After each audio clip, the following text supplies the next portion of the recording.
दिवाली पर लक्ष्मी गणेश का पूजन क्यों किया जाता है?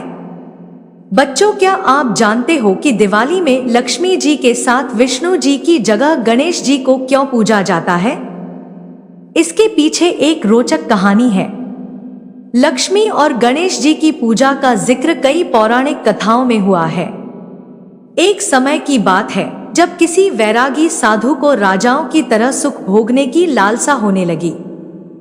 इसलिए वह लक्ष्मी जी की आराधना करने लगता है।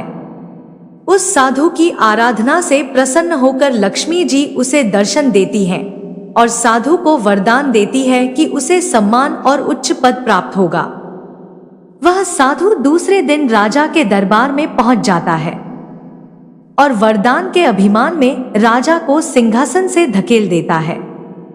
साधु का राजा के साथ ऐसा व्यवहार देखकर उनके सिपाही साधु को पकड़ने के लिए उसकी तरफ दौड़ते हैं, लेकिन तभी राजा के मुकुट से एक काला नाग निकल आता है। यह देखकर सभी चौंक जाते हैं और सभी उस साधु को ज्ञानी संत और चमत्कारी समझने लगते हैं। वहां दरबार में मौजूद सभी उस साधु की जय जयकार करने लगते हैं। राजा भी साधु से खुश होकर उसे अपना मंत्री बन देता है। साधु के मंत्री बनने पर राजा उसे निवास के लिए एक महल देता है, जहां वह शान के साथ रहने लगता है। कुछ समय बाद एक दिन साधु राजा के हाथ पकड़कर उसे दरबार से खींचते हुए बाहर ले जाता है। यह देखकर उसके दरबारी भी पीछे पीछे भागने लगते हैं। सभी के दरबार से बाहर निकलते ही भूकंप आता है, जिसमें महल खंडहर बन जाता है। सबको लगता है कि साधु ने उनकी जान बचाई। इससे साधु का सम्मान और बढ़ जाता है। यह देखकर साधु में घमंड की भावना जागृत हो जाती है। इसके कुछ दिनों के बाद एक सुबह साधु राजमहल में घूम रहा होता है। तभी उसकी नजर गणेश जी की मूर्ति पर पड़ती है।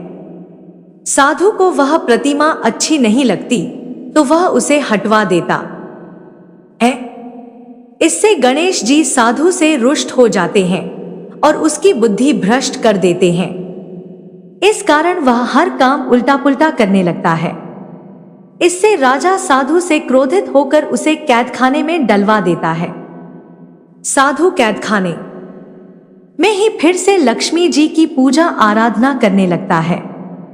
कुछ समय बाद लक्ष्मी जी साधु को दर्शन देती हैं और कहती हैं कि तुमने गणेश जी को रुष्ट किया है, इसलिए तुम्हें गणेश जी की पूजा कर उन्हें प्रसन्न करना होगा।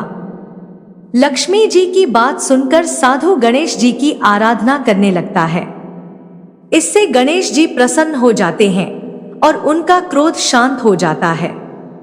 वह राजा के सपने में आकर साधु को फिर से मंत्री बनाने के लिए कहते हैं। राजा दूसरे दिन साधु को कैद से आजाद कर फिर से मंत्री बना देते हैं। इस घटना के बाद लक्ष्मी और गणेश जी एक साथ पूजे की जाने लगी।